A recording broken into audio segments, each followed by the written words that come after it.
But Katie and Megan will take questions. Senator Graham, thanks for hosting this, for your leadership on this issue and around the world.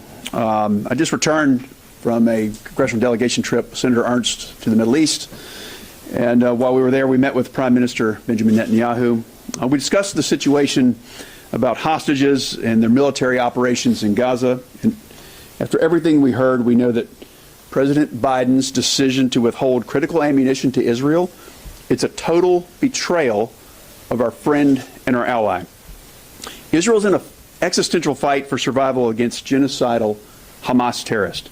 And those same Hamas terrorists currently hold 8 American citizens, including North Carolina native Keith Siegel. The best way that we can bring them home is by increasing pressure on Hamas. But by withholding lethal aid, President Biden is signaling to Hamas that it's okay to hold out and to continue their campaign of terror. So the bottom line is this. President Biden is making it harder to bring these hostages home.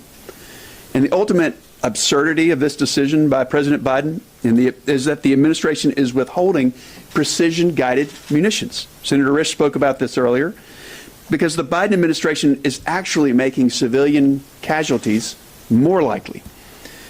But at the end of the day, we know what all of this is about. For President Biden, this is about November elections.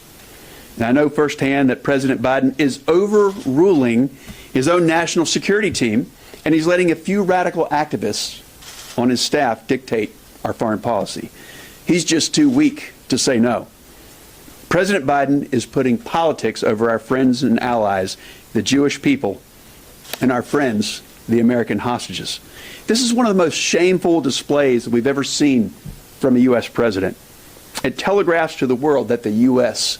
is not to be trusted. We deserve better.